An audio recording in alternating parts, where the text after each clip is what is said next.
안녕하세요. 네, 오늘도 휴일임에도 불구하고 우리 기경들이 박수로 환영해주시기 바랍니다. 이쪽으로 오셔서 차례를 앉아주시면 되겠죠. 안녕하세요. 반갑습니다. 정말 빠짐없이 보여주셨습니다. 자, 우선 특정을 하시고요. 특정을 하시고 우리 마이크, 우리 김세환 배우님부터 간단하게 이름과 배역 말씀해 주시면 감사드리겠습니다. 네, 안녕하세요. 레이 역을 맡은 김세환입니다. 반갑습니다. 네. 안녕하세요. 비 역을 맡은 김지연입니다. 와주셔서 감사합니다. 안녕하세요. 캐서린 역할을 맡은 강명주라고 합니다. 반갑습니다. 네, 안녕하세요. 저도 캐서린 역할을 맡은 강윤지입니다. 반갑습니다. 네, 안녕하세요. 비 역할 맡은 이지혜입니다. 반갑습니다. 네, 레이 역할 맡은 강준입니다. 반갑습니다. 네.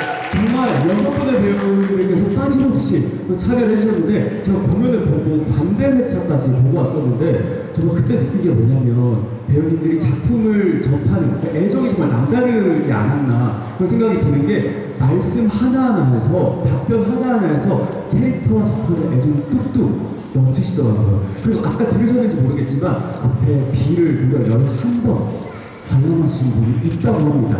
그래서 우리 방은지 배우님의 대표로 앞에 이제 후드티를 입고 계시는 누구예요? 누구? 11분. 네. 저희 배우님들이 준비한 선물 하나 방은지 배우님의 대표로 제가 안아드릴까요? 강기둥 배우가 안아드릴까요? 원하시는.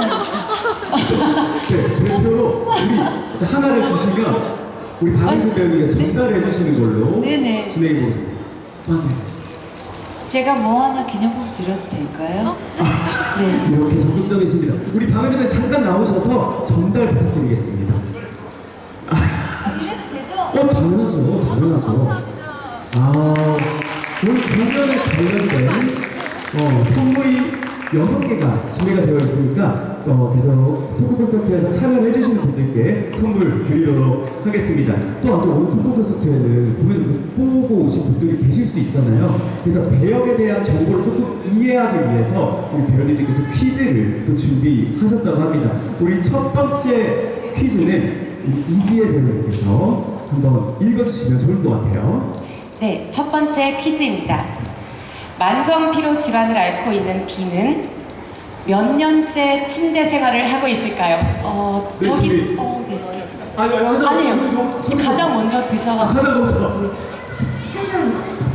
정답입니다. 맞습니다. 우우.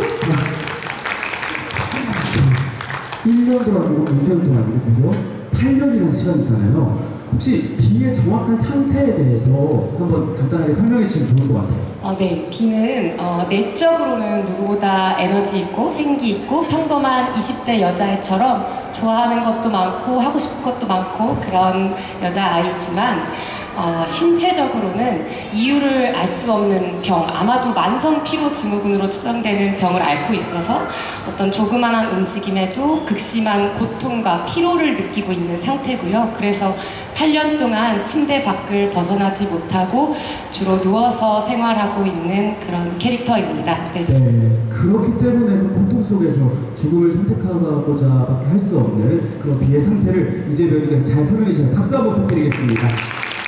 네, 다음 퀴즈는 캐서린 역할의 방은지 배우께서 한번 읽어주시면 좋을 것 같아요. 네, 제가 그 원고를 숙지하고 왔기 때문에. 와, 역시. 여기 B의 캐서린의 직업은 무엇일까요? 또 눈이 왜 딱 마주쳐? 저기입니다, 저기. 네네네. 정답. 그래서 정답인가요? 네, 정답인데. 정답입니다. 네, 우리 메가박스 영화 관람권 바로 드리도록 하겠습니다. 더 정확히 말해 주실 수 있어요, 혹시? 정확히? 응? 어떻게 정확하고? 아니, 그냥 대본에는 그렇게 나와 있어요. 법정 변호사라고. 죄송합니다. 아는 척해서. 네, 변호사 정답입니다. 감사합니다. 맞아요. 혹시 아까 선물 못 받으셨죠? 스타필드 FMB 상품권 또 드리도록 하겠습니다. 우와, 네. 거기 2만원 상품권이거든요. 그래서 곡을 가실 때 스타필드 FMB 상품권 잘 이용하시기 바랍니다. 또 우리 강기준 배우께서 다음 퀴즈 준비하고 계시죠? 이거 너무 잘 알고 계신 것 같아서 거의 스피드 게임 같은데. 자, 대충 예상하실 수도 있고요. 자, 레이의 직업은 뭘까요? 오케이. 직업은? 송은 간병이. 와, 전문 붙었습니다. 아, 정답입니다. 자, 정답 맞힌 분께 또 메가박스 영화 관람권 드리도록 하겠습니다. 자, 레이에 대해서도 간단하게 또 설명해 주시면 좋을 것 같은데 그 중에서 성 정체성에 대한 고민을 좀 가지고 있잖아요. 성 정체성에 대한 고민이라기보다는 이제 그런 그 자신이 갖고 있는 거를 좀 이제 사회에서 소외될 수 있는 그런 지점에 위치해 있어서 그걸 좀 숨기려고 하거나 그런 지점이 좀 있죠. 맞습니다. 네. 이런 지점 때문에 비율도 간병하면서 레이라는 캐릭터가 좀 변화하는 모습을 아마 많은 분들께서 느끼실 수 있을 거라고 생각합니다. 좋습니다. 저희 캐릭터에 대한 설명은 이쯤 3명의 캐릭터가 등장했고 다음은 또 죽음이라는 키워드 중에 안락사가 키워드잖아요. 안락사에 대한 상식 퀴즈를 준비를 해봤습니다. 다음은 김주영 배우께서 읽어주시면 좋을 것 같아요. 이건 누구든 함께 참여할 수 있을 것 같은데 맞습니다. 자신 있으면 바로 드시면 됩니다. 2002년 세계 최초로 적극적 안락사를 합법한 나라이자 얼마 전 이 국가의 전 총리 부부가 동반 안락사로 함께 눈을 감기도 했습니다. 이 나라는 어디일까요?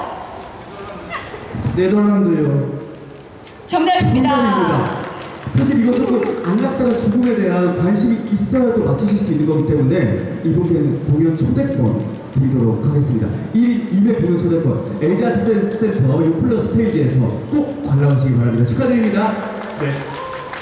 맞습니다. 네덜란드에서 얼마 전 총리가 동반 안락사를 선택하면서 함께 눈을 감는 그런 일이 있었습니다. 특히 네덜란드는 안락사가 합법인 국가기도 하고 네덜란드 사망의 무려 5%가 안락사로 인해서 일어나는 비율이라고 합니다. 그럼 다음 퀴즈는 강민주 배우께서 읽어주시면 좋을 것 같습니다. 적극적 안락사란 의식이 있는 환자 스스로의 결정으로 의료진이 약물이나 주사로 죽음에 이르게 하는 것을 말합니다. 다음 중 적극적 안락사 허용 국가가 아닌 곳은 객관식입니다. 네. 1. 벨기에 2. 네덜란드 3. 룩셈부르크 4. 스페인 5. 한국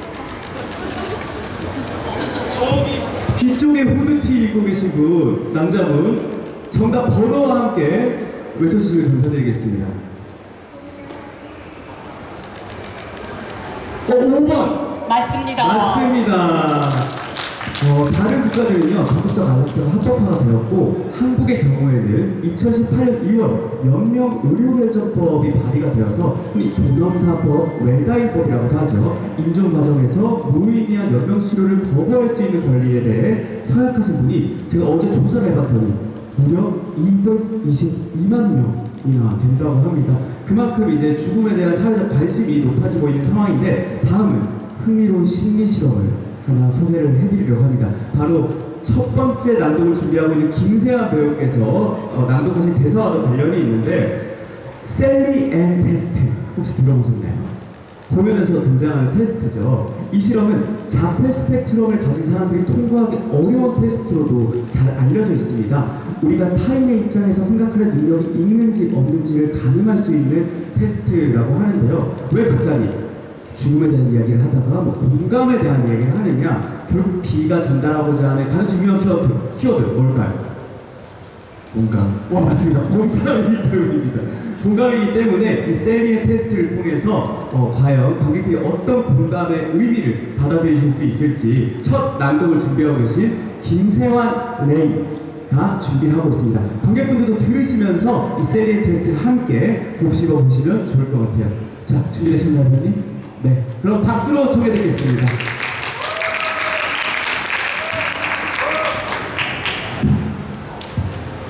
잘못된 믿음에 관한 거야. 이게 중요한 거야. 이걸 어떻게 설명하지? 그래. 자, 그러니까 여기 인형 2개가 있어. 자, 상상해. 레이, 그릇을 내려놓고 비의 인형들 중 2개를 집어든다. 아니다. 야, 뭐하러 상상을 해? 자, 야, 예로 하자. 조앤과 사이먼. 조앤한테는 바구니가, 사이먼에게는 상자가 있어. 그리고 이거를 아이나 어른한테 보여줘. 그리고 보여주는 대상을 여기선 대상이라고 불러. 그러니까 테스트 받는 사람을. 무슨 말인지 알지? 자, 조앤은 바구니가 있고 사이먼은 상자가 있어. 그런데 조앤이 자기 바구니에 구슬을 넣고 그 방을 나가. 그리고 조앤이 나가 있는 동안 사이먼이 조앤 바구니에서 구슬을 슬쩍 꺼내서 자기 상자에 넣어. 자, 그래서 그 다음에 무슨 일이 있었냐면 조앤이 돌아와. 아니, 누가 데려와. 분명 혼자 힘으로 돌아올 순 없었겠지. 왜냐면 조앤은 인형이니까. 아무튼 돌아와. 자, 그러고 나서 그 대상한테 묻는 거야. 조앤이 자기 구슬을 어디서 찾을 것 같냐고. 자기 바구니? 그렇지. 너나 나는 그렇게 대답을 하지. 왜냐하면 우리는 이미 알고 있으니까. 조앤이 자기 구슬을 넣은 자기 바구니에서 그 구슬을 찾을 거라는 거야. 그런데 잘 들어. 이게 핵심인데 자폐 스펙트럼을 가진 사람들은 그렇게 생각하지 않는다는 거야. 그러니까 자폐를 가진 대상들은 이 테스트에 항상 실패해. 왜냐하면 그 사람들은 조앤이 사이먼의 상자에서 구슬을 찾을 거라고 생각을 하거든. 왜냐하면 사이먼이 거기로 구슬을 옮기는 걸 봤으니까. 무슨 말인지 알겠어? 그 사람들은 우리처럼 생각하지 않아. 왜냐하면 자기가 아는 사실을 조앤이 모른다는 걸 이해할 수가 없거든. 재밌네. 그치? 재밌지? 자, 해봐. 그러니까 이게 무슨 의미냐면, 자, 그러니까 이 자폐 스펙트럼을 가진 사람들은 조앤이 자기들과 다르게 생각할 수 있다는 걸 이해하지 못한다는 거네. 그렇지. 그러니까 조앤이 구슬은 내가 넣어둔 내 바구니에 있지 라는 잘못된 믿음을 가질 수 있다는 걸 이해하지 못하는 거야. 자, 봐봐. 만약 네가 사람들은 다 자기 생각대로 자기가 믿는 대로 행동할 수 있다는 걸 이해하지를 못해. 그럼 너는 사람들이 어떻게 행동할지 예상할 수도 없고 그 사람이 널 좋게 생각하는지도 알 수가 없어. 결국은 어울릴 수 없는 거야. 아무튼 그래서 이 자폐 스펙트럼 환자를 마음맹인이라고 불러. 왜냐하면 그 사람들은 말 그대로 다른 사람의 마음을 들여다볼 수가 없거든.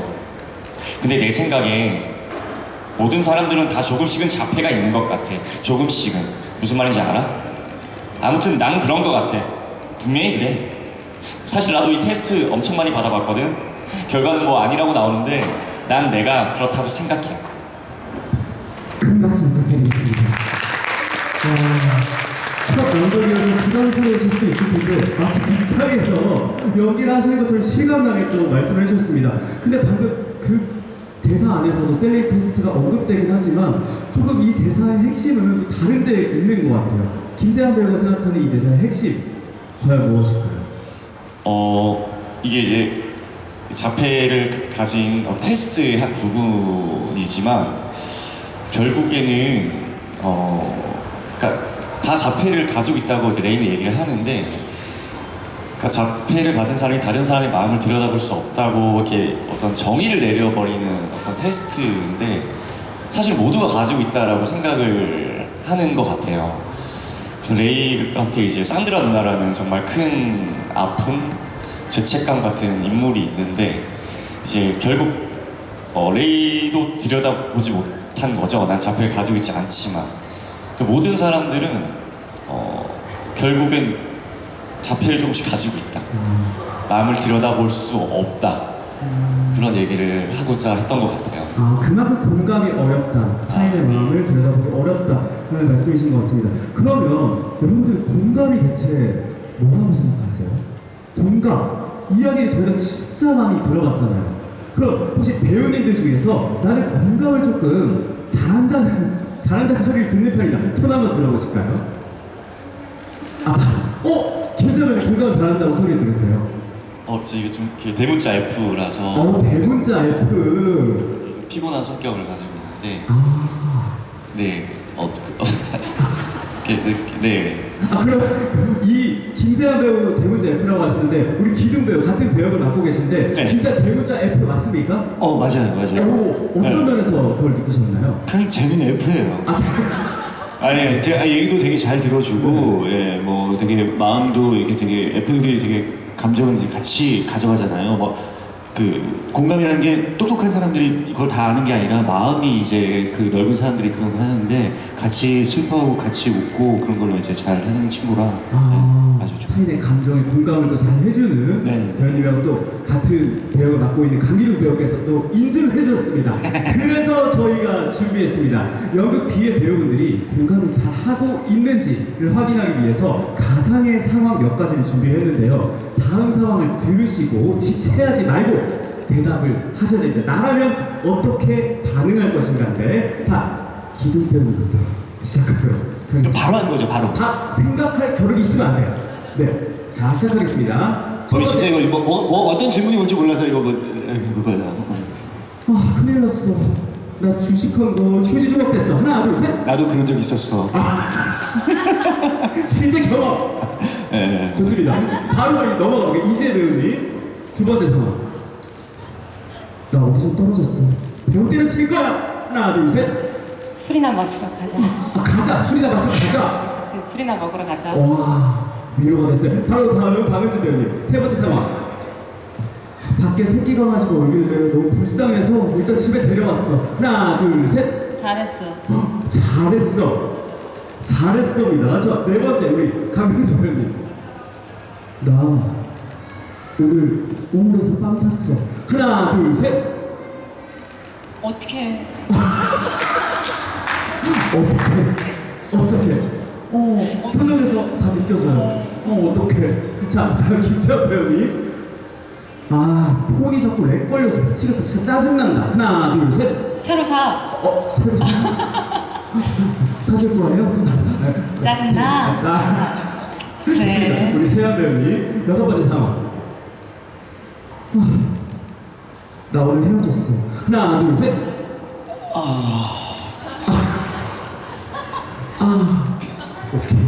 오케이. 자, 원래 이렇게 상황을 여쭤보고 다음 멘트가 뭐라고 써 있었냐면 역시 공감이 주요 소재라 그런지 다들 답변이 너무 다정하다 라는 멘트를 써놨는데 굉장히 또 기상천외한 하지만 그 표정에서 모든 것이 드러나는 답변을 또 해주신 것 같습니다. 왜 제가 이 테스트를 말씀을 드렸냐면 사실 너무 급박한 상황이고 한 문장으로 타인의 상황을 공감하기 굉장히 어렵잖아요. 근데 실제로 공감이라는 단어가 상대의 상황과 감정을 이해하는 애쓴 후에 느껴지는 감정이라고 하고 또 공감은 노력으로 얻어질 수 있는 거라고 합니다. 그러니까 당연히 한 문장을 통해서 우리의 문장의 마음을 이해하기 어려운 게 당연한데 근데 그 중에 B가 공감의 한계에 대해서 이야기를 하는 순간이 있습니다. 그 엄마 캐서린에게 하는 순간인데 다음 낭독 공감의 한계에 대해서 B의 이지혜 배우께서 준비를 하고 있습니다. 이지혜 배우의 낭독 박수로 청해 보겠습니다. 대학 때 어떤 여자애가 있었어. 걔도 이름이 조앤이었어. 웃기지? 성은 기억 안 나. 기억하려고 8년을 애써봤는데 기억이 안 나. 만성피로 증후군이었어. 걔. 아마도.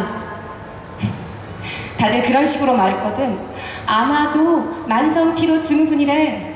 ME. me. 나. 내 생각에 아니라 그냥 걔는 진짜 예뻤어. 진짜 정말로 아주 예뻤어. 이제 와서 궁금해. 내가 할 수가 없었던 건지 아님 그냥 정말 관심이 없었던 건지.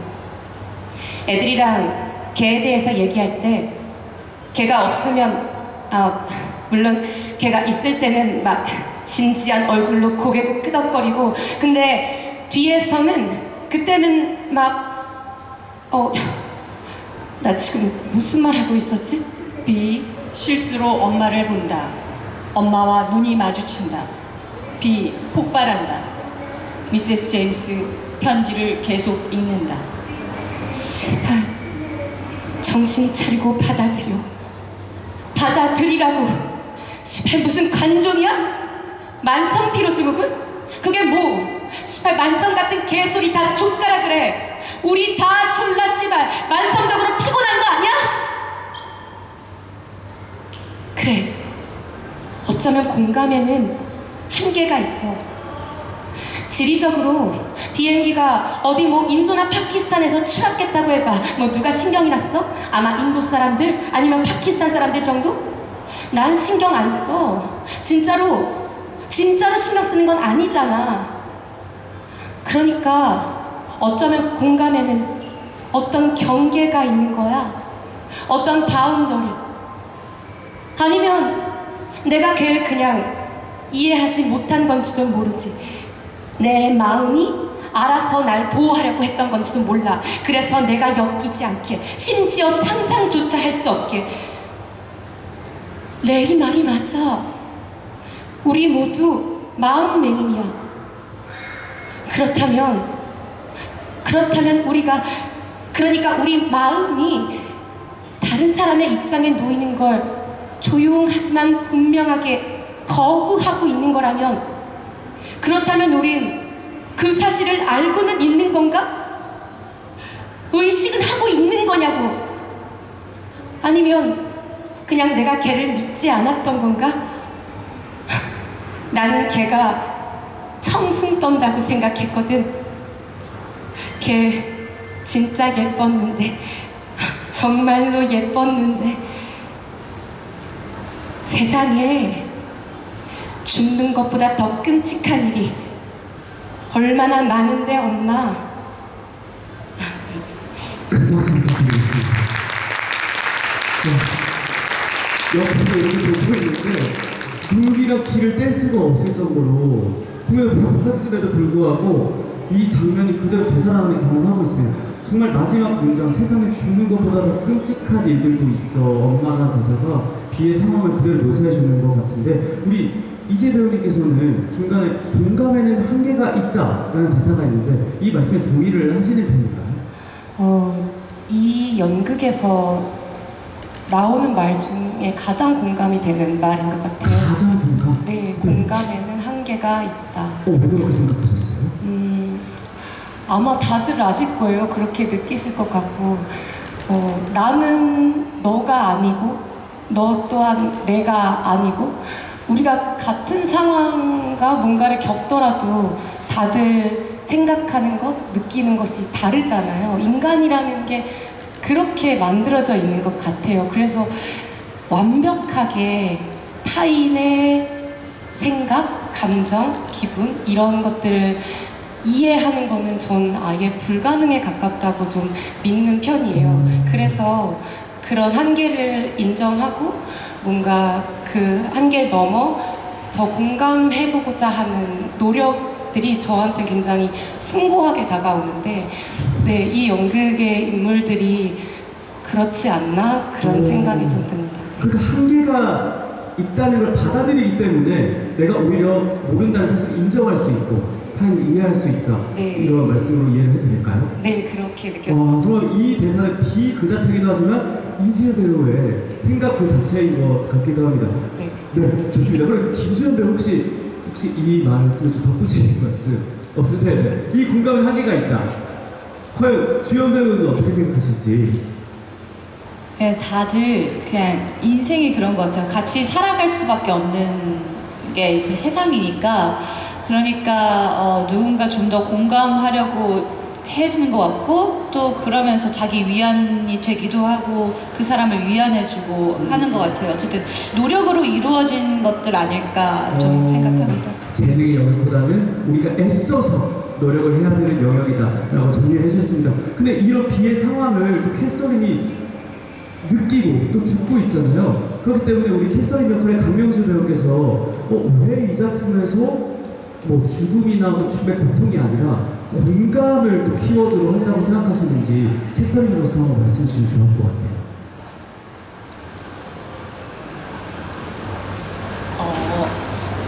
누군가에게 그 공감을 하지 못한다는 것은 그 대상을 잘 알지 못하기 때문이라는 생각이 좀 들거든요. 지금 방금 전에 우리 이재 배우가 들려드린 그 독백에 대학 시절에 자기 경험을 들려주는데, 그때 비도 자기가 그 병을 직접 앓게 되기 전까지는 그 병에 대해서 무지했고, 그래서 그 친구가 어떤 고통에 있는지조차 알지 못했기 때문에 조롱, 험담, 경멸까지도 했었던 그 경험을 털어놓는 건데요.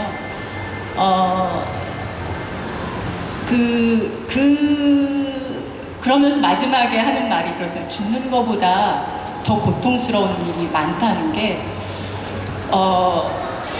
누군가에게 그 공감이라는 것을 하게 된다면 그 죽음보다 더한 고통에 있는 어떤 사람의 삶을 조금 더 낫게 해줄 수 있지 않을까. 그런 의미에서 우리의 공감의 한계가 물론 있지만 그것을 분명히 알고 지금 당장 공감이 어렵다 한다면 그대로 바라보고 시간을 갖고 조금 더 알아가고 그러는 것을 통해서 누군가의 삶을 좀 더 낫게 할 수 있지 않을까, 세상을 좀 더 낫게 할 수 있지 않을까, 그런 의미에서 공감이라는 키워드를 빼놓을 수 없을 것 같다는 생각이 듭니다. 그 엄마로서 아무리 딸이지만 네. 딸에 대해서 좀 알아가는 단계. 네, 캐서린도 사실 비에 대해서 무지했기 때문에, 그러니까 말로 다 할 수 없을 만큼 서로 사랑하는 사이이지만 사실 그런 사랑하는 관계, 너무 가까운 엄마와 딸의 그 관계이기 때문에 사실은 다 말할 수 없고 다 말할 수 없기 때문에 다 알지 못하고 거기에서 오는 어떤 무지함이 있었죠. 그래서 비의 선택을 도저히 받아들일 수 없었지만 결국에는 비의 속마음을 알게 되고 그것을 이해하게 되고 그렇게 되면서 비의 선택에 대한 공감이 시작되게 되는 것 같아요. 결국 사랑하기 때문에 무지 속에서 딸을 이해하는 과정을 연극 비를 통해서 또 느껴보실 수 있을 것 같습니다. 중간에 대사 지문에서 들으셨는지 모르겠지만 비가 이 대사를 하고 있던 중에 엄마 캐서린이 무엇을 읽고 있습니다. 정답 무엇일까요? 무엇을 읽고 있습니다. 네네. 편지 정답입니다. 이분께 커피 쿠폰 드리도록 하겠습니다. 맞습니다. 그 전에 비가 쓴 편지를 엄마 캐서린이 읽고 있습니다. 그리고 그 편지를 누가 썼죠? 누가 썼을까요? 저희 체크 접시해보신 분. 레이요. 맞습니다. 레이가 써줍니다. 저분께도 커피 쿠폰 드리도록 하겠습니다. 자, 레이가 대신 써주는 비의 편지죠. 다음 낭독은요, 비 역할의 김주현 배우 그리고 캐서린 역할의 박은지 배우께서 준비를 하고 있습니다. 딸이 엄마에게 쓴 충격적인 편지의 정체 그리고 그 편지를 보고 쓴 엄마의 답장 두 대사를 연이어서 한번 들어보도록 하겠습니다. 그럼 비가 쓴 편지부터 우리 김주현 배우의 낭독으로 청해 듣겠습니다. 박수로 들어보겠습니다. 사랑하는 엄마, 난 엄마를 너무너무 사랑해. 엄마는 나한테 모든 걸 해줬고 난 엄마한테 그 모든 걸 받았어. 난 알아. 이 일이 너무나 굉장히 믿을 수 없을 만큼 엄마를 힘들게 할 거라는 걸 잘 알아. 이 편지를 읽는 것조차도. 그러니까 일단 진정해. 저기 미안. 앞에 너무나 아니면 굉장히 믿을 수 없을 만큼? 믿을 수 없을 만큼. 오케이. 읽는 것조차도 그러니까 일단 진정해. 오케이. 나 죽고 싶어. 나는 죽고 싶어. 어서. 비트리스. 비. Let it be. 아까 let it be, let it be. 아까 맞네. 손님은 왕이다. 네가 한 말이야. 그렇긴 한데 얼른 적어. 일단 알았어요. 이 일이 실현되려면 엄마의 도움이 필요해. 엄마, 난 이 문제를 8년 동안 생각해왔어. 지난 7년간은 단 하루도 빠짐없이 매일매일. 내가 이 일을 다양한 각도에서 들여다봤다는 걸 믿어줘. 360도 모든 각도에서 한 번에 1도씩 아주 꼼꼼하게. 난 지금 두 가지가 확실해졌어. 하나, 나는 가능한 빨리 죽고 싶다. 둘, 내가 주저하는 이유는 딱 하나, 엄마다. 엄마가 얼마나 마음이 아플지. 그래서 말이 아니라 글로 이야기하는 거야. 왜냐면 난 이걸 엄마 얼굴을 보고 얘기할 수가 없거든. 당연하지만 난 엄마가 이 문제에 대해 명확하게 그리고 합리적이고 이성적으로 생각하면 좋겠어. 감정적으로 말고. 내가 부탁하는 건 아니 부탁이 아니라 요구. 내 요구는 엄마를 완전 괴롭힐 거야. 견딜 수 없을 정도로. 그럼에도 불구하고 내가 이걸 요구하는 이유는 엄마가 유일한 사람이거든. 내가 이걸 요구할 수 있는 유일한 사람, 또 내가 믿을 수 있는 단 한 사람. 난 나아지지 않아. 이게 현실이야, 엄마. 난 알아. 난 남자친구 못 만나. 난 아이를 가질 수 없고, 난 집을 가질 수가 없어. 난 친구조차 가질 수 없어. 난 갇혔어. 엄마, 나 이제 자유롭고 싶어. 그리고 엄마도 자유로워지면 좋겠어. 진심이야. 내 마음 깊은 곳에서 우러나오는 진심. 그래도 난 이 마음 덕분에 사람들이 왜 신을 믿는지 처음으로 알게 됐어. 하지만 난 믿을 수가 없어. 내가 유일하게 믿을 수 있는 건 해방되는 거야. 엄마와 나, 우리 두 사람을 위해. 이 일을 해야 할 사람이 내가 이 세상에서 가장 사랑하고 나를 이 세상에서 가장 사랑하는 엄마라는 게 미안해. 하지만 엄마한테 선택권은 없어. 가장 좋은 방법은 나한테 약을 아주 많이 먹이는 거야. 우리 할 수 있어. 내가 도와줄게. 세상엔 죽는 것보다 더 끔찍한 일들도 있어, 엄마. 우리 다 알잖아? 사랑해, 엄마. 말로 할 수 없을 만큼 언젠가 엄마가 날 용서해주면 좋겠다. 사인? 붕붕이. 붕붕? 엄마가 날 그렇게 부르거든. 붕붕. 꿀벌. 비. 여기에서 햇소리를 받자 들어보겠습니다. 친애하는 붕붕, 네 편지. 미안한데 우리가 언제 만났죠? 12일이요. 11일 아니다. 12일이요. 너의 12일째 편지 잘 받아보았다. 나는 지대한 관심을 갖고 그 편지를 읽었으며 심사숙고할 시간도 충분히 가졌다. 나는 너의 요구사항에 대해 유감스럽지만 거절의 뜻을 전하는 바이다. 그것은 다음과 같은 이유에 기인한다. 하나, 너의 요구는 살인 요청에 해당하는 것으로 살인은 불법 행위다. 둘, 너의 요구는 오로지 무정하고 냉담하다고밖에 할 수 없는 내용을 담고 있다. 그 냉담의 냉은 아이에요 어이가 아니라. 셋, 위 두 가지 관점으로부터 나는 너의 요구사항이 작성됐던 시점에 네가 제정신이 아니었다라는 결론을 내릴 수밖에 없었다. 넷, 너의 요구. 네 번째는 지워줘요. 서명, 진심을 담아 캐서린, 미세스 제임스, 엄마가. 박수 부탁드리겠습니다.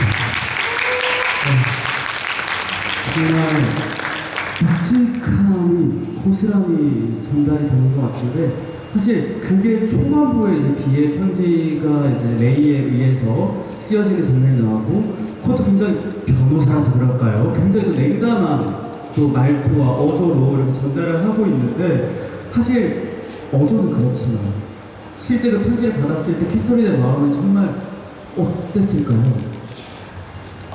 사실 극장에서 공연을 하고 있는데 여기 와서 여러분들하고 이렇게 또 저희 딸 중에 하나인 김주현 배우가 또 읽는데 또 가슴이 막 후벼 파지는 거예요. 전 매일같이 가슴이 후벼 파지고 매일같이 눈물을 뚝뚝 흘리고 있는데 여기 와서 들어도 또 가슴이 지금도 막 또 눈물이 나려고 그러는데 그냥 제가 캐서린으로 생각하면 처음에는 분노였겠죠. 어찌 네가 감히 죽음을 얘기할 수 있어. 두 번째는 너 왜 이렇게 명확하게 너의 상태와 이런 것을 나한테 전달시키는 거야. 세 번째는 네가 맞는 건 아는데 내가 어떻게 너를 도와. 이 감정이 뭐라 그래야 돼, 켜켜이 뭐 이렇게 쌓였다고 풀어졌다고 그러는데 저는 막 사실은 이 연극에서 뭐 인물 간의 뭐 관계와 뭐 죽음과 그다음에 공감과 이런 게 있지만 사실은 가장 중요한 스토리의 단초는 그거잖아요. 죽음을 원하는 딸이 엄마에게 편지를 쓴다. 결국 그 편지의 답장을 받는다까지 간다고 생각했을 때 저는 뭐 사실은 견딜 수가 없어요. 뭐 그러나 뭐 논리적으로 생각할 수는 없으나 저는 어찌 보면 제가 이 역할을 했을 때 제가 거부하지 못할 거라는 거를 알고 있었고 그러면서 만약에 관객분들이 어떻게 엄마가 딸을 그렇게 뭐 죽는데 동조할 수 있어, 도울 수 있어 라는 질문을 하신다고 해도 저는 그걸 거부할 생각이 없었어요. 왜냐하면 내가 선택할 수 있는 게 이것밖에 없다라고 그냥 저는 이 대본을 봤을 때 그렇게 생각을 했었고 이래도 되는지 모르겠지만 아무튼 진짜 이게 논리로서는 처음에 논리로 이해해보려고 했을 때 되는 문제가 아니잖아요, 사실. 아니 편지에다가 자기는 이래서 왜 사람들이 신을 믿는지 알게 됐다 그러고 내가 해방되고 싶다 그러고 엄마도 해방되고 뭐 하셨는데 난 미친 지금도 막 미칠 것 같아. 나 그래서 너무 매일매일이 괴로워요. 이 연극이 빨리 끝났으면 좋겠어요.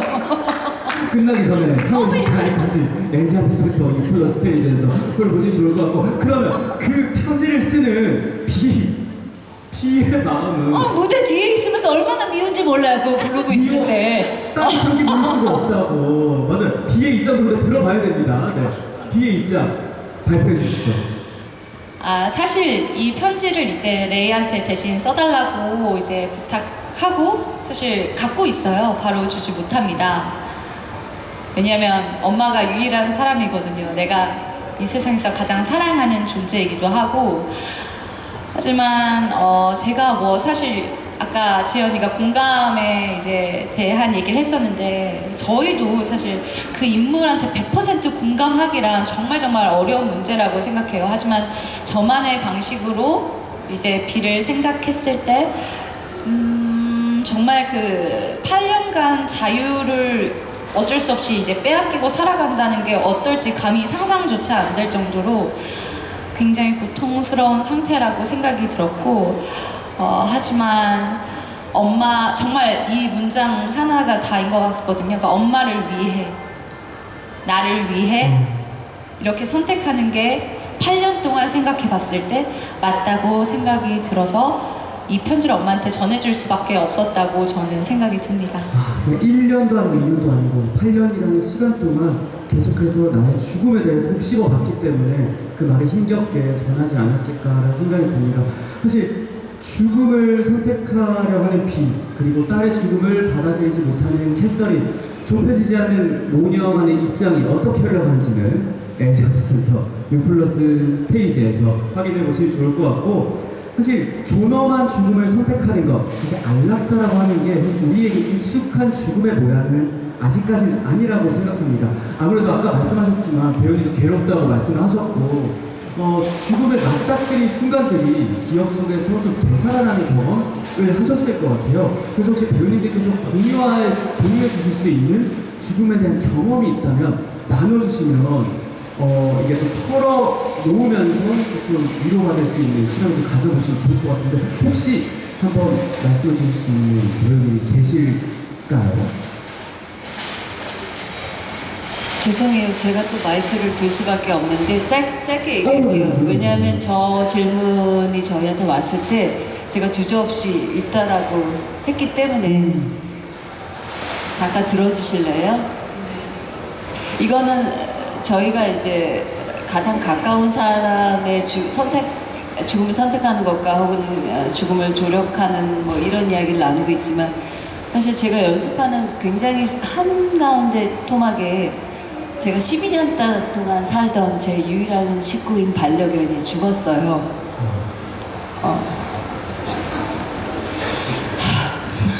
갑자기 돌연사를 하게 됐는데 그날이 저희 홍보 촬영할 때였어요.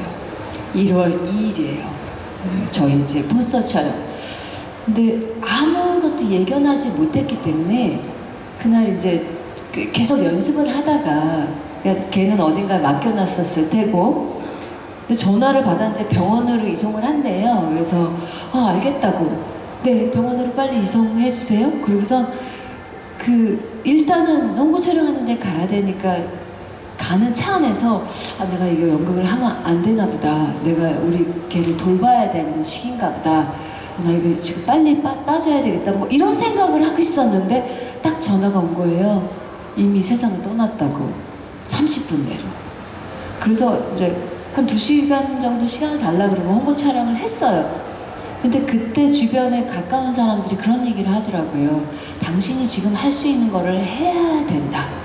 그게 그러니까 저와 반려했던 그 강아지가 원하는 거일 거라고. 그래서 일단은 했어요. 그러고서 홍보 촬영을 했으니까 이미 세상을 떠났고 제가 그 친구를 만나러 갈 때까지 8, 9시간이 걸린 거예요. 그래서 차를 몰고 이제 가는데 그때가 말하자면 2번째 최악이었던 거지. 레이의 말로 따지면 이제 건너갈 수 없는 그러니까 살아있는 체온이 있는 애를 만나지 못한다는 걸 알고서 가는 거예요. 어떻게 운전을 했는지는 모르겠어. 갔는데 사람들이 이제 몇 명이 와서 저를 맞아주는 거예요. 친구와 지인들이. 근데 제가 딱 차를 내리면서 딱 한마디밖에 안 나오더라고요. 어떡하지? 어떡하지만 했어요. 어떡하지? 그러고서 싸늘한 애를 만졌은 게 처음이었던 것 같아요. 어떡하지? 그래서 제가 제 슬픈 건 말씀드리려고 그러는 게 아니라 저는 지금도 왔다 갔다 하기는 하고 있고 비일비재하게 사실은 가까운 사람들이 많이 가고 누군가는 죽음을 선택하기도 하고 누구는 갑자기 어떤 사고로 가기도 하고 그랬을 때 이분들은 어떤 마음일까를 처음 생각해보게 됐어요. 그러니까 나는 차라리 이런데 정말 왜 있잖아요. 사고살 당하거나 요즘 그 재난, 산재 이런 거 있을 때 혹은 갑자기 그때 떠오른 것도 세월호 7년 어떡하지? 이분들은 7년 동안 어떻게 살았지? 나는 이 며칠도 힘든데 라는 생각을 저도 이 죽음을 통해서 다시 한번 생각해보게 됐었던 것 같고 또 하나 느꼈던 건 지금도 계속 어제도 빈소에 갔고 오늘도 밤에 빈소에 가고 그렇게 하는데 정말 우리가 화두를 가지고 있는 웰다잉, 웰빙 이런 것들처럼 우리가 죽음과 삶이 그렇게 먼 게 아니구나. 저는 그걸 굉장히 느꼈어요. 마치도 문을 하나 툭 열고 나가면 내가 살아있는데 정말 툭 죽음과 맞닥뜨릴 수도 있겠구나. 나도 그렇겠구나라는 생각을 했었던 것 같고 그래서 그냥 오늘만 살아요. 여러분 어떤지 모르겠지만 배우들은 저희 후배들도 그러고 그런 얘기 하더라고요. 매일 새롭게 태어나세요. 그래야지 저희는 매일 새로운 관객분들과 만날 거잖아요. 저도 굉장히 오랜만에 연기하는데 그게 굉장히 좋은 조언이었거든요. 그래서 여튼 여러분들도 그러니까 가깝게 멀게 죽음을 느꼈거나 혹은 내가 죽음을 향해서 가거나 이러실 텐데 저는 솔직히 죽음이 굉장히 가깝다는 걸 느끼거든요. 생물학적으로. 그래서 어떻게 죽을 것인가에 대해서 많이 생각을 하는 것 같아요. 그 정도? 네, 어려운 이야기 꺼내주신 주인님께 박수 부탁드리겠습니다. 그러니까 방금 말씀하셨던 것 중에도 핵심이 있는 것 같은 게 결국 우리는 죽음을 경험함으로써 또 삶의 의미를 또 되새겨보는 그런 찰나의 순간들이 계속해서 또 죽기 전까지 또 경험을 하게 되는 것 같습니다. 그래서 사실은 대본에는 이게 있어요. 오늘 관객분들 중에서 혹시 죽음에 대한 경험을 좀 털어놓으실 수 있는 분들이 계시다면 그걸 통해서 우리가 조금 아까 시작하기 전에 말씀드렸지만 수면 아래에 있었던 죽음이란 키워드를 조금 더 꺼내보면 어떨까?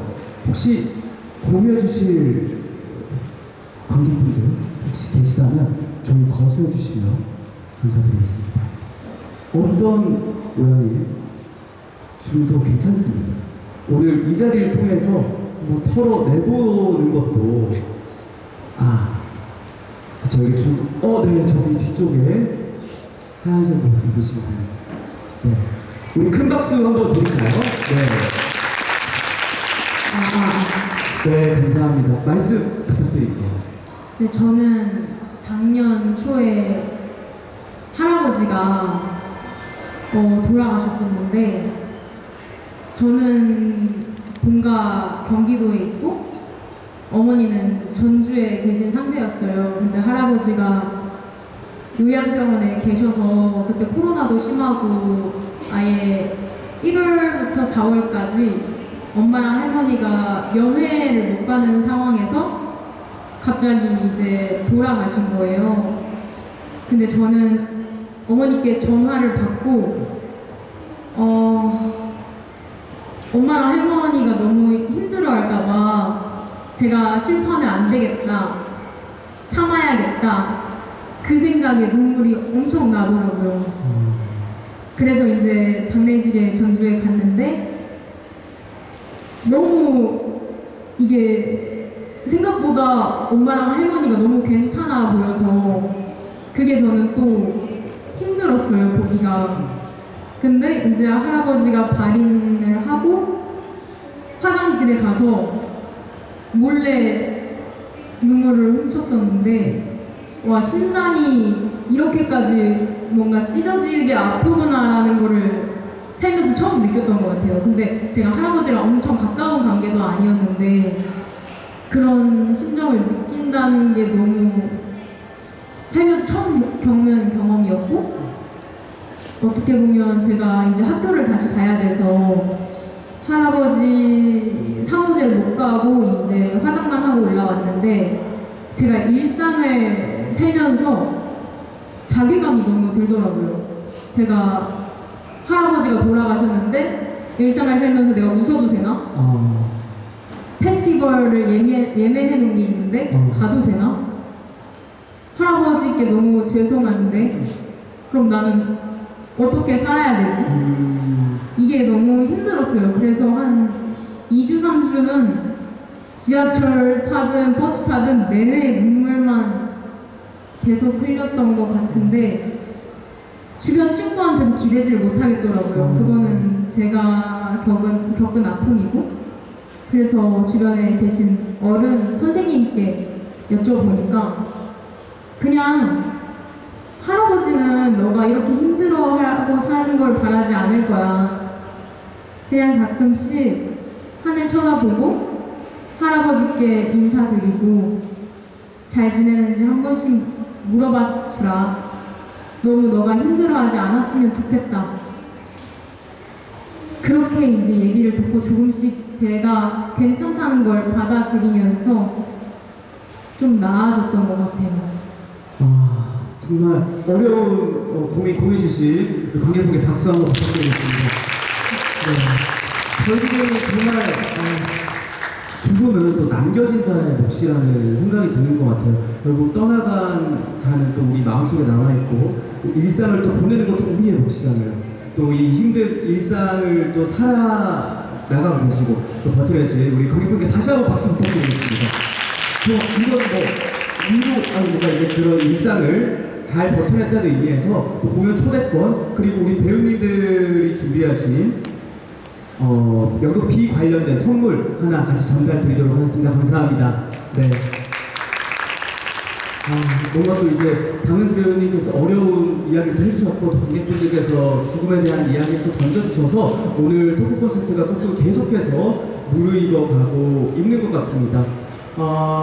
누구나 경험하는 것이기 때문에 삶에 대한 이야기만큼 죽음에 대한 이야기가 더 활발하게 이루어져야 한다는 생각이 드는데요.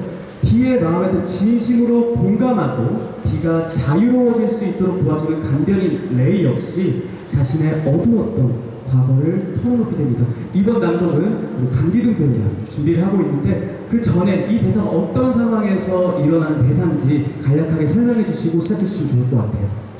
이 대사는요, 극 중에서 이제,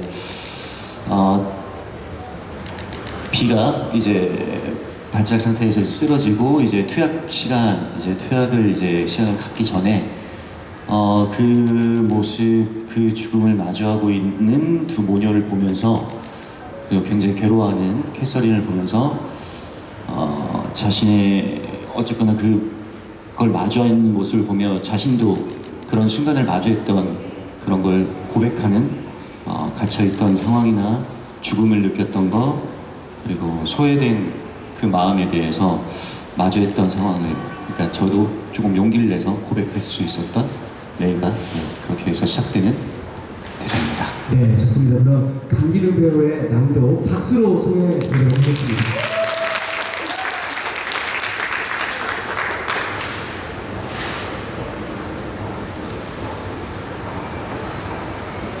감옥에 한번 갔다 왔어요.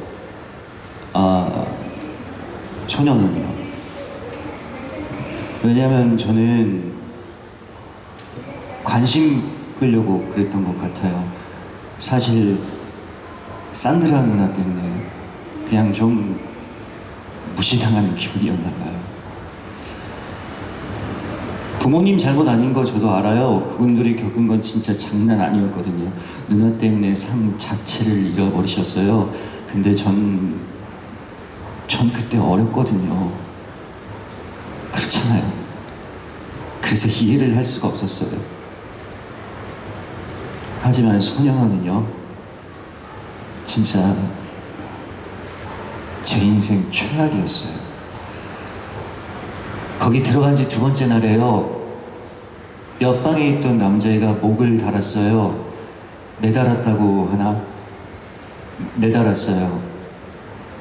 네, 침대볼을 찢어서. 그거 정말 어렵거든요. 왜냐면 거기 침대보는 보통 침대보가 아니란 말이죠. 강화 성명과 뭔가 그만큼 걔가 정말 죽고 싶었던 거예요. 자물쇠 소리 때문에. 그리고 문소리도요. 근데 자물쇠 소리가 더해요. 그 소리밖에 안 들려요. 우리를 방에 놓고 문을 닫고 죽고 죽고 죽고 죽고 메아리쳐. 그 소리가 멀리 사라질 때마다 조용히 깨닫는 거예요. 나 갇혔구나. 감금이라는 말이 진짜로 무슨 뜻인지 알겠는 거예요. 감금. 진짜 제 인생 최악의 경험이었어요.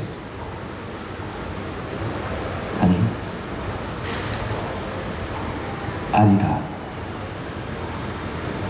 최악은 아니고 2번째 최악이라고 해야 하나? 진짜 최악은 밤에 갑자기 옆방애가 어떤 기분이었는지 정확히 알게 됐을 때였어요. 침대에 앉아서 제 신발을 내려다보는데 여기 딱 이 신발에 끈이 있었으면 좋겠다. 그렇게 생각하고 있더라고요, 제가. 그때가 제 인생에서 제일 쇼킹한 순간이었어요. 아마 그 충격이 절 살린 것 같아요. 그래처럼 될 수도 있었는데 그때 왜 그랬는지 모르겠지만 살아야겠다고 마음먹었어요. 쭉 최고로 착하게. 그래서 간병인이 된 것 같아요. 산드라 누나 때문이라기보다는 이런 이유로요. 근데요, 이력서에 적긴 좀 어려워요. 그러니까 제 말은 적을 수가 없어요. 거기엔 시시한 것만 적는 거잖아요. 아주머니, 정말이에요. 소리예요. 박수 부탁드리겠습니다. 엄청난 모임들에 자신의 한참 그렸던 강기리 레이의 대사였는데 결국 갇혀있던 비를 보고 또 동시에 갇혀있던 자신의 과거를 되돌아보는 그런 고백을 대사에서 느껴보실 수 있었습니다. 또 레이는 간병인이지만 앞서 이런 사연이 있었기 때문에 비와 캐서린이 안락사를 결정하는 과정도 지켜보는 인물이기도 하잖아요. 만약 우리 기둥 배우의 주변인이 이런 죽고 싶다라는 편지를 가족에게 전달해줘야 한다면 그때 어떨 것 같으세요? 그러니까 레이 같은 상황이 저한테 오면 이 맞아요, 말이죠. 맞아요. 와. 저도 지금 뭐 어떻게 할 수 있겠어요?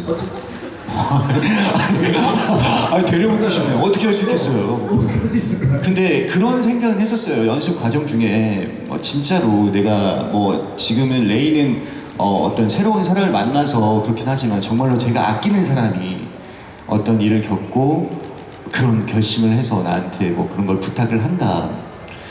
일단은 정말 냉정하게 생각했을 때는 그 친구의 상태가 되게 중요할 것 같고 그 사람의 지금 상태가 어떤지가. 근데 그 마음이 또 어떨지도 알기 때문에 만약에 진짜로 너무 힘든 상황이라면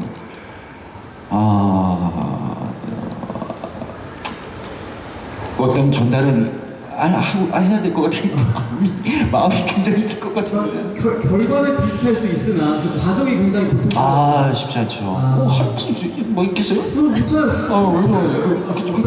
하시는 거 보니까 그치 또 완전 F 같이. 저도 결국 이제 뭐 할 것 같긴 한데 과정에서 저를 너무 많이 갉아먹을 것 같아요. 혹시 관객분들 나를 전달할 수 있다 손 들어보실까요? 나는 이 편지를 전달할 수 있다. 여기서 손 들면 저 그렇게 되는 거 아니에요? 근데 이게 왜냐면 그 사람의 행복을 위안을 걸 수도 있으니까. 맞아요. 마음속으로 또 다들 한번 생각을 좀 해보실 수 있을 것 같아요, 그죠? 맞아요. 그때 그 상황이 또 어떻게 구체적으로 또 다르니까 디테일하게. 맞아요. 결국 우리가 맞닥뜨릴 수도 있는 상황이다 라고 하는데 결국 저는 또 가슴 아픈 인물 캐서린을 빼놓을 수가 없을 것 같습니다.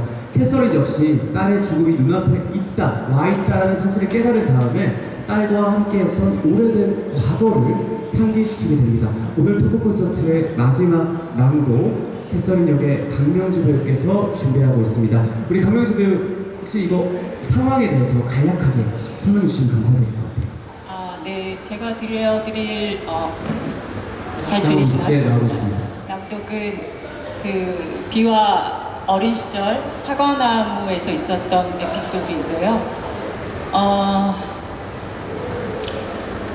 그 사과나무에 올라가서 아이가 떨어질까, 내려오지 않아서 내가 지각할까, 아이가 지각할까, 어떤 엄마로서 그 상황을 도저히 용납할 수 없는 상황이었기 때문에 화도 내고 소리치고 뭐 신랑이라는 순간이 있었지만 결국은 그 아이의 천진한 그 웃음에 전염이 돼서 같이 실컷 웃어버리고 그리고 아무런 불행한 일 없이 그날이 마무리되었다는 그런 추억을 레이한테 들려주는 그런 장면인데요. 이건 좀 전에 그 우리 방은진 배우님이 낭독하신 그 비의 요구에 대한 거절의 답장을 쓰는 그 장면 바로 직전에 있는 대사예요. 그러니까 말로는 명확하게 거절의 뜻을 전하는 그 독백과 비가 편지에서 말한 것처럼 이 요구에 대해서 합리적, 이성적으로 생각해달라는 그 말을 생각하고 그 아이의 선택을 이해하려고 애쓰는 그런 방법으로 그 과거의 에피소드를 떠올리는 것 같거든요.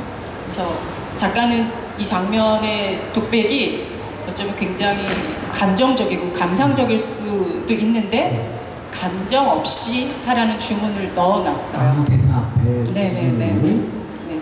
그래서 그 감정 없이 이 독백을 이제 이 얘기를 레이에게 들려주면서 하게 되는데 이 독백을 들으시면서 여러분도 혹시 이런 규율이나 규범 같은 데서 벗어났을 때 그 순수한 욕망이 실현되는 그 순간의 기쁨이나 해방감 같은 걸 느꼈던 기억이 있는지 떠올려 보시면 좋을 것 같다는 생각이 듭니다.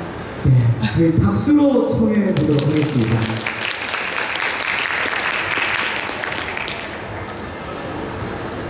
비어트리스가 7살 때 정원에 있는 사과나무에 올라간 적이 있어요. 당신이 우리 집 정원을 봤는지 모르겠지만 예전엔 한가운데에 사과나무가 있었거든요. 아주 크고 오래된 할머니 사과나무. 그런데 어느 아침에 비어트리스가 그 나무에 올라가서 내려오질 않는 거예요. 내가 올라갈 수도 없고 애 아빠는 이미 출근했고 나도 출근했어야 하는 시간인데. 근데 비어트리스가 나무 위에서 계속 웃고 있는 거예요. 너무 화가 나더라고요. 진짜 너무 화가 났어. 근데 내가 소리를 지르면 지를수록 비어트리스는 더 웃는 거예요. 나도 웃기 시작했어요. 그러고 싶지 않았는데 참을 수가 없더라고요. 내가 참으려고 할수록 비어트리스가 더 크게 웃는 거예요. 그래서 같이 웃었어요. 비어트리스는 키 큰 사과나무 위에서, 나는 그 아래에서 허리를 부여잡고 미친 듯이 둘이서 그렇게 깔깔깔깔.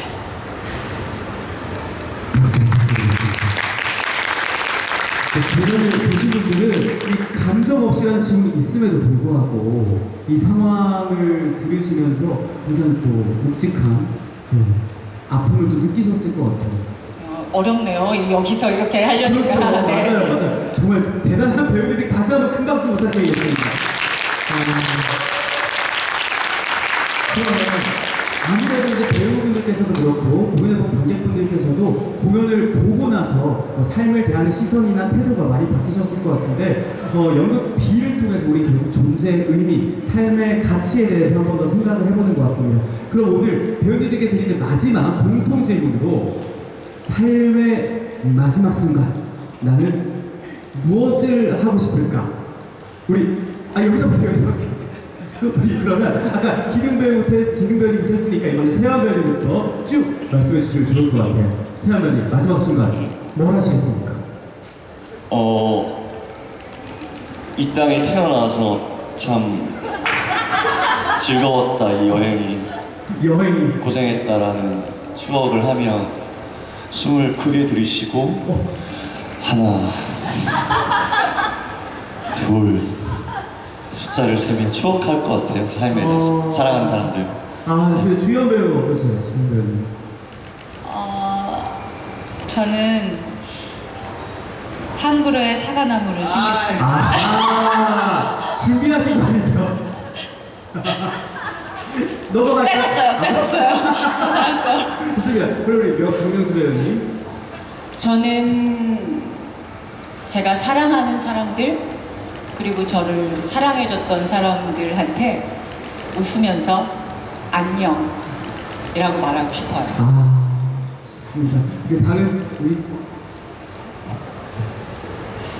저는 제가 힘이 있다면 종이와 펜을 달라고, 진짜로 연극과 상관없이 달라고. 그래서 뭔가 마지막 남을 문장 하나를 적으려고 애쓸 것 같아요. 애쓸 것 네. 같다. 좋습니다. 그건 생각 중이야. 그 문제는 생각 중이신 걸로. 좋습니다. 우리 이재 배우님. 저는 그 술을 좋아하는데 술이 와인을 좋아하거든요. 가장 맛있고 가장 가격도 비싸고 이런 거 어떻게 까서 사랑하는 사람과 짠하고 뭐 인생도 곱씹어보고 그리고 좀 이렇게 즐겁게 홀가분하게 뭔가 음미하면서 떠나면 너무 좋을 것 같아요. 내가 못했던 거, 내가 못 갔던 와인. 네 그런 것도. 죽을 낙관한다고 해서 어머니께서 말씀하셨습니다. 좋습니다. 와인, 오케이. 강기정 배우님 어떠십니까? 일단 그 와인 한 잔 조금 얻어먹고 싶긴 하고 불러주세요. 나보다 좀 쉽기도 하고 뭐 했는데 솔직히 말하면 그냥 충실히 즐길 것 같아요. 뭔가 충실히 뭔가 즐기고 해야 이제 그 죽음도 좀 두렵지 않지 않을까? 그런 생각은 있어요. 네. 춤을 추듯 하루를 즐기다가 충실히 그 하루를 좀 더 즐기고. 좋습니다. 사실 많은 분들이 마음속에 어떤 한 장면이 떠오르실 거예요. 나의 삶의 마지막은 어떻게 기록될까, 추억될까, 막 생각이 떠오르실 것 같은데 사실은 그 비싼 와인 다는 거 빼고는 오늘 당장 할 수 있는 거거든요. 그러니까 지금 이 순간 여러분들께서 할 수 있는 그 삶의 소중한 작은 것들을 오늘 같이 해보면서 마무리해보시면 좋을 것 같습니다. 저희 이제 준비된 모든 낭독이 끝났고 살짝 시간이 그래도 좀 괜찮을까요? 그래서 관객분들께서 좀 궁금하신 점이 또 있을 수 있을 것 같아요. 또 질문 두세 개 정도 마무리를 하도록 하겠습니다. 혹시 질문 있으신 분들 한번 받아볼게요. 저기 초록색 후드티 입으신 분께 마이크 전달 부탁드리겠습니다. 네, 분명히 이제 죽음에 대한 이야기를 나누고 삶에 대한 이야기를 나누기 때문에 마음속에 어떤 장면들이 떠오르실 것 같아서 네, 말씀 부탁드리겠습니다. 네, 반갑습니다. 저는 개인적으로 김주현 배우님께 질문을 드리고 싶은 게 있는데 제가 이전에 하셨던 오펀스라는 작품이랑 템플이라는 작품을 직접 가서 봤는데요. 그거를 보고 이번에 이 B라는 작품을 하신다는 얘기를 듣고 앞에서 맡으셨던 두 캐릭터와 이 캐릭터가 조금 겹치는 부분이 있다라는 생각이 들었어요. 좀 어딘가에 갇혀있고 보호자가 굉장히 중요한 캐릭터고 그리고 어딘가 결핍을 많이 느끼고 있다는 캐릭터라는 생각이 들었거든요. 근데 저는 제가 연기를 하는 사람은 아니지만 배우라는 직업을 가진 분들은 내가 삶 속에서 일상 속에서 접하는 것들을 재료로 기술을 가지고 그거를 꾸준히 연마하시는 분들이라는 생각을 하거든요. 그래서 앞에 그 작품들도 그렇고 이번 작품을 준비를 하시면서 공연을 하실 때 일상 속에서 느꼈던 어떤 것에 가장 영감을 많이 받으셨고 이런 감정들을 내가 주요하게 좀 기술로 삼아야겠다라고 생각하시는 부분이 있으신지 조금 궁금합니다. 좋은 질문 감사합니다. 이번 B를 준비하시면서 과거 어떤 나의 경험 이런 어떤 걸 재료로 사용하시는지 궁금해하신 것 같아요. 일단 질문 감사드립니다. 네, 그리고 늘 이제 배우들이 가져야 할 숙제인 것 같아요. 그러니까 늘 새로운 작품을 만나고 또 새로운 인물을 창조해낸다는 게 정말 쉽지 않은 일인데요. 물론 특히 이제 오펀스라는 역할도 되게 특수한 인물이고 약간 그 집 안에서만 평생을 살았거든요. 그리고 이제 템플은 자폐를 가진 그 이제 동물학자의 이야기인데 또 어떤 부분에선 되게 비슷하지만 또 어떤 부분은 이제 많이 다른 게 이제 B라고 생각이 들었고 사실 어떻게 다르게보다 그냥 제가 가진 김주연의 모습에서 어떤 B라는 인물과 가까워질 수 있을까를 그냥 고민했었던 것 같아요. 사실은 일단 B가 이제 그냥 몇 줄로 요약해서 써 놓아진 부분에선 이제 유쾌하고 그리고 사랑스럽고 그리고 저의 어떤 소견으로 뭔가 B한테 집중했던 부분은 레이한테 되게 흥미롭고 어쨌든 이 8년 동안 이 방 안에서 살면서 새로운 어쨌든 인물이 들어왔고 근데 그게 또 거의 없었을 일일 거예요. 남자잖아요. 네, 그런 부분들을 이제 좀 늘 뭔가에 되게 호기심이 있고 또 되게 직진성으로 뭔가 어떤 소재에 대해서 되게 궁금이 많은 그런 인물로 이제 잡으려고 많이 노력을 했고요.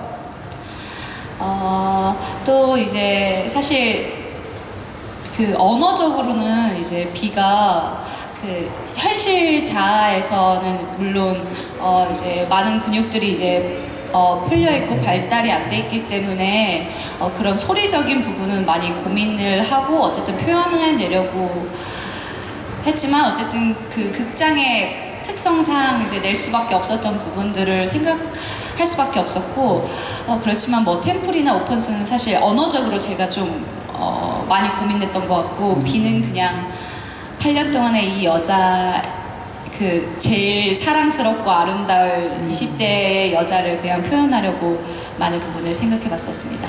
아, 좋습니다. 답변 제가 먼저 혹시 괜찮으실까요? 답변 괜찮으실까요? 아, 네. 네, 혹시 저 관객분께 배우에게 준비한 선물 드리도록 하겠습니다. 혹시 다른 분? 네, 여기 계신 분께 여기 앞에 카키색 정장 입으신 분께 네, 질문 부탁드리겠습니다. 궁금한 게 너무 많았는데 군대를 못 가가지고 아, 아쉬워서 네. 질문을 드리는데요. 그 모든 배우분들께 궁금한 건데요. 레이랑 비랑 캐시랑 나왔던 파티 장면에서요. 그 이제 파티 장면에서 레이에게 캐시아트가 장난 아닌 장난을 치잖아요. 그게 이제 어쨌든 계속 연출분들의 인터뷰나 배우분들의 어떤 얘기를 들어봤을 때 계속 레이가 감추려고 하던 자신의 솔직한 자아를 좀 갇혀있는 걸 꺼내주려고 하신 것 같은데 저는 좀 한국적 자아가 강해서 그런지 그 부분이 잘 소화가 안 되더라고요. 그래서 어떤 마음으로 임하시는지 배우분들의 이야기를 좀 들어보고 싶어요. 그 장면에 대해서. 그럼 혹시 이 부분에 대해서 레이 역할의 배우분께 한번 답변을 들어봐도 괜찮을까요? 네. 네네. 혹시 세환 배우님 한번. 가위바위보. 가위바위보. 네, 보세요. 세환 배우님 한번 해주세요. 네네, 같이, 네. 일단은 제정신이 아닌 상태라고 생각했어요. 아니, 정상적인 상태가 아니다. 그러니까 마음적으로 이제 비를 보내야 되는 순간과 그러니까 마지막일 수도 있는 생일 파티에 대한 아드레날린이랄까, 뭐랄까요? 굉장한 평범한 파티가 아니라고 생각을 했던 것 같고, 이제 마녀 같은 모녀들이라고 표현되는 이 두 분이 레이에게 이제 그런 장난을 치는 것이 전 되게 뭐랄까요? 홀리하게 마지막 순간 마지막이라서 막 더 꺼내주려고 하는 느낌도 있고, 저도 이렇게 내 적극성을 드러내면서 시원함도 느껴지는 이들이기 때문에 마지막일 수도 있다라는.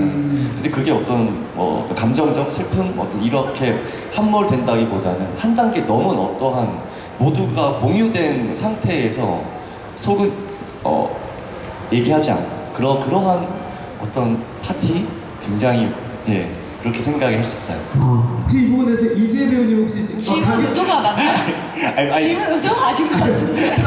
그 상황이 약간 어쨌든 좀 불편하게 느껴질 수도 있는 부분인데 우리 배우님들이 그 장면을 어떻게 접근을 하셨을까? 아니, 레이의 입장에서 얘기를 한 거니까 그거는 그럴 수 있지. 네네네. 맞지? 맞다고 해. 맞아요. 되게 좋은 질문 같아요. 저희도 그게 되게 이슈가 됐었거든요. 저희끼리도. 그래서 지금 이게 질문하면서 저희끼리도 지금 막 그러네요. 그러는데 저는 솔직히 마이크가 지금 되게 많고 이 이야기를 그냥 다 같이 했으면 좋겠어요. 막 서로 막 이렇게 얘기해서. 그래서 이 공연이 더 재밌고 그렇게 하는 건데 저희끼리도 이거에 대해서 이슈가 있었어요. 이 소재에 대해서 어떻게 이렇게 놀릴 수가 있냐. 근데 누군가는 아니 이게 놀리는 차원이 아니라 이거는 뭔가 이게 놀린다고 생각하는 게 뭐랄까? 말 선택이 되게 어렵네. 너 할 말 있지? 그 농담을 했던 당사자 캐릭터로서 한번 제 생각을 좀 말씀드려보자면, 사실 캐서린은 그 레이의 정체성을 게이라고 처음에 확신했던 것 같아요. 그런데 사실 이제 죄가 없는 장면이긴 하지만 레이는 시종일관 나 아니라고 주장하잖아요. 모든 것이 다 게이 같은데, 이성애자가 보기에. 근데 아니라고 주장했는데 그 장면에서 결국 스스로 내가 게이라는 것을 이제 털어놓게 되는 그 장면, 아마 작가가 그 레이의 입장을 명확하게 해주기 위한 게 아닐까라는 생각이 들거든요. 비한테 이성애자가 할 수 있는 어떤 것을 해줬고, 그리고 거기에 어떠한 개인적인 사심이나 뭐도 없었다는 것을 명확하게 해주는 장면이기도 하고, 어떤 관객은 혼란스러울 수 있잖아요. 자기 스스로 난 게이가 아니야 라고 말을 했고 그렇게 끝나버린다고 하면 제가 게이야, 이성애자, 동성애자 이렇게 끝날 수 있는데 그 장면에서 그 기회를 줌으로써 그걸 명확히 해주는 것 같고 비와 그 캐서린은 정말 그냥 재미로 나도 가능할까? 우리 쌩쌩 굶주린 모녀잖아요. 그러니까 이제 그렇게 짓궂은 농담으로 시작했는데 레이라는 존재가 워낙에 진지하고 다른 사람의 어떤 감정이나 이런 것을 허투루 넘기는 사람이 아니기 때문에 캐서린이 그 순간에 실망하고 상처받았을까? 염려되어서 되게 진지해지는 거예요. 농담이었는데 다큐로 박은 거예요. 그래서 그렇게 된 상황에서 이제 계속 얘기를 하는데 저는 또 뭐냐면 그 7장에서 그 죽먹여주는 장면에서 그 조앤과 제인 얘기를 굉장히 그럴듯하게 해서 완전히 전 뿜뻑 넘어가거든요. 그렇기 때문에 미세스 제임스는 나는 얘를 동성애자라고 생각했는데 얘가 아닌가 보다, 이성애자인가 보다 라고 저는 생각하게 된 거예요. 그래서 얘가 그 못해주는 이유에 대해서 그렇게 말을 할 때 그 구실로 빠져나가려고 하는군 이라는 마음으로 저는 계속 하는 상태이고 그런데 그런 것이 혹시 관객분들에게 불편함을 느꼈다고 한다면 그것도 좋은 것 같아요. 왜냐하면 이제 우리 사회에서 그런 소수자, 성 정체성을 가진 소수자에 대해서 이해하는 시각, 공감의 어떤 마음들이 더 많아졌기 때문에 그를 함부로 대하는 것처럼 느껴졌을 때 불편해하는 관객이 있다는 것은 물론 저희가 의도한 건 아니지만 그런 건 좋은 현상인 것 같아서 한편으로는 좋기도 하지만 의도적으로 아우팅을 시키거나 그를 희롱하려 했거나 그런 건 아니라는 점을 좀 말씀드리고 싶고 뭔가 잘 전달하기 위해서 애써보겠습니다.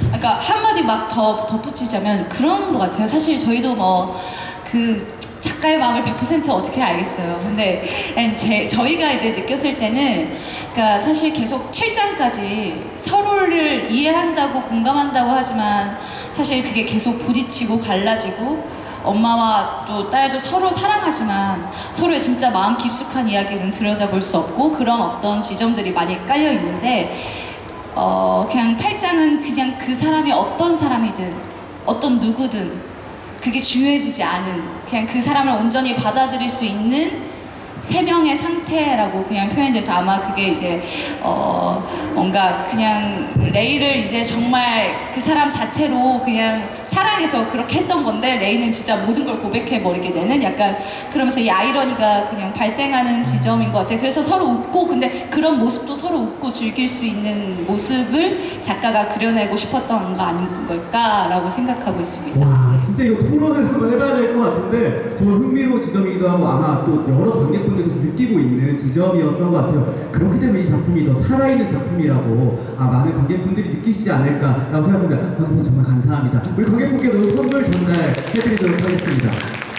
저희 이제 하나 더 가능할까요? 한 번 더 가면 짧게 그 짧은 질문으로 아쉬우니까 저기 손 들어주신 주황색 목도리를 하고 계신 분께 마지막 질문 받아보도록 하겠습니다. 네, 질문 부탁드릴게요. 저는 좋은 작품은 관객이 극장을 떠나서도 깊은 여운을 주는 이야기라고 생각하는데 저는 이 비를 보면서 안락사라고 하는 주제 외에도 남겨진 사람들의 삶에 대해서 굉장히 극장을 나오는 생각을 많이 하거든요. 캐서린은 어떻게 살게 되었을까? 이 비와의 만남이 레이의 삶을 어떻게 바꾸어 주었을까? 간병인으로서의 레이는 또 계속 살아가야 되니까 레이는 어떤 마음으로 이 경험으로 인해서 어떤 간병인이 되고 어떤 사람이 될까? 그리고 캐서린은 정말 자유로워졌을까? 그녀만의 삶을 살 수 있게 되었을까? 그게 참 궁금하거든요. 그리고 나올 때 늘 캐서린이 잘 살았으면 레이가 더 잘 살았으면 왜냐하면 어차피 비는 자신의 선택에 의해서 죽음을 맞았지만 남겨진 사람들은 그 선택으로 인해서 또 삶을 이어가야 되니까 어떤 삶을 살게 될지 이 연기를 하시면서 배우님들이 어떤 생각을 하시는지 조금 궁금합니다. 좋습니다. 아직 근데 여기 공연을 안 보신 분들이 또 계실 수 있기 때문에 우리 간단하게 우리 레이부터 들어볼까요? 캐서린부터 들어볼까요? 캐서린부터 우리 박은지 배우께서 그럼 우리 강명수 배우님께서 대신 한번 말씀 부탁드려도 될까요? 캐서린이 과연 글쎄, 어떻게 아마- 살았을까? 아마 비가 떠난 직후에는 굉장히 힘들겠죠. 힘든 시간이 분명히 있었을 거고 그런데 아까 관객분이 말씀해 주신 것처럼 내가 힘든 걸 비는 원하지 않을 것 같아요. 엄마의 자유, 해방을 위해서 그 선택을 한 것도 있기 때문에 비를 위해서라도 더 열심히, 더 잘 견뎌내면서 살아가고 있지 않을까? 뭐 그런 생각이 드네요. 네. 좋습니다. 저도 거의 비슷한 지점인데요. 제가 최근에 왜 사는지 모르겠어. 뭐 어떤 걸 생각하고 살아야 되지? 뭐 이런 자문 비슷한 걸 할 때 누가 굉장히 명쾌한 조언을 해주더라고요. 많은 사람들이 그렇게 목표를 갖고 살지는 않는데요. 하루하루 견뎌내고 살아내는 그 자체가 목표인 거지, 뭔가를 목표로 하는 그 자체가 버거운 삶일 수 있다라는 조언이 저는 굉장히 도움이 됐거든요. 하루를 견뎌나가며 살지 않았을까? 그런 생각 해봅니다. 맞아요. 그리고 치열하게 어떻게 보면 고통을 조금 눌러두면서 살아갈 수도 있고 그 와중에 환희를 느낄 수 있다. 이런 말씀 해주신 거 레이 가볍게 우리 기동 배우님 다 들어. 일단 그렇게 생각해 주셔서 너무 감사해요. 저도 이 공연을 하면서 레이와 캐서린을 되게 응원하는 마음이 있거든요. 특히나 전 레이를 하는 세안이도 그렇겠지만 레이랑 그런 얘기도 했었어요. 세안이랑 레이가 10년 전에 써진 건데 만약 레이가 실존 인물이면 지금 어떤 삶을 살고 있을까 했을 때 그래도 저희는 희망을 택해서 되게 좋은 감동이 되어 있을 것 같다. 그런 말도 했어요. 예. 그리고 이제 작품적으로만 얘기하면 그래도 물론 이제 요양원에 이제 누나를 마주하러 갔는데 이제 그거 자체도 되게 마주하러 갈 수 있을지 없을지도 모르겠어요. 그냥 그렇게 말하고 나가긴 했지만 그래도 그냥 저의 생각은 그래도 조금 자기를 마주할 수 있는 시간이 있었기를 그렇게 희망하는 그 정도. 근데 지금 그 생각해주신 마음이 배우들의 마음같이 좀 비슷해서 그게 너무 감사한 마음입니다. 네. 정말 마지막 질문으로 더할 나위 없이 좋은 질문이었던 것 같습니다. 우리 관객분께 박수 한번 부탁드리겠습니다. 네, 선물 전달 부탁드리겠습니다. 이렇게 저희가 준비한 저희 진짜 시간이 딱 1시간 반이 지났어요. 정말 시간이 빨리 지나는데 아직 공연 못 보신 분들 궁금하시죠? 궁금하시죠? 그러니까 LG 아트센터 U+ 스테이지에서 3월 24일까지 공연되는 연극 B 놓치지 마시길 바랍니다. 저희 마지막 순서로 사인회 1번부터 50번까지 귀걸이를 가지고 계신 분들에 한해서 한번 이제 사인을 한번 진행을 해보도록 할 텐데 혹시 1번부터 10번 갖고 계신 귀걸이 한번 들어보실까요? 네, 실제 공연에서 사용되고 있는 귀걸이인데 줄을 그럼 세워서 한번 이제 사인을 해보도록 하겠습니다. 1번부터 10번까지 선생님들 이쪽으로 입장하시는 게 나을 것 같아요. 네, 이쪽으로 입장하시고 바꾸 저쪽으로 들어가시면 나을까요? 테이블 바꿔야 돼요. 그럼 바꾸는 동안 저희도 타임세일 정보 드리도록 하겠습니다. 자, 네. 타임세일 내려갈게요. 자, 어디서 진행한다고 말씀드렸죠? T1에서 내일 10시 10분부터 10시부터 10시 10분까지 그리고 오후 10시부터 10시 10분까지 단 20분 동안만 진행이 되기 때문에 무려 50% 할인율로 진행이 되는 절호의 찬스입니다. 절호의 찬스니까 9시 50분부터 다들 준비하셔서 기회 놓치지 마시길 바라고 결국 공연을 보시고 여러분의 비의 선택이 고통스러운 삶을 포기하는 것인가 또는 일반적인 삶을 선택하는 것인가에 대한 물음에 대한 답변을 저마다 갖고 가게 되실 것 같습니다. 연극비는 3월 24일까지 LG 아트센터 U+ 스테이지에서 공연되고 또 인스타그램, 트위터를 통해서 오늘 토크 콘서트 후기를 남겨주시거나 그리고 예매 인증을 해서 크리에이티브 테이블 석연 계정을 태그해 주시는 분들 추첨을 통해서 저희 남은 선물 다 쏴드리거든요. 그러니까 오늘 참여하신 분들은 무조건 후기 그리고 예매 인증까지 놓치지 마시길 바라겠습니다. 늦은 시간까지 함께해 주신 모든 분들 진심으로 감사드리겠습니다. 하나만 남았대요. 하나 남았대요. 오늘 내가 제일 먼저 왔다. 먼저 오셨어. 손을 드셨어. 근데 그 손 든 용기에 사과 드리도록 하겠습니다. 그러니까 강명주 배우께서 읽으셨던 사과나무 대사가 있잖아요. 그래서 사과 두 쪽을 준비했으니까 건강 챙기시기 바랍니다. 네. 그럼 저희 얼추 준비가 다 된 것 같으니까 이쪽으로 입장하시는 게 낫겠죠. 관객분들께서 1번부터 10번 번호표 갖고 계신 관객분들 이쪽으로 이렇게 쓰시면 좋으세요. 1번, 2번, 3번, 4번 이렇게 해서 쭉 받으시고 포장하시면 좋을 것 같아요.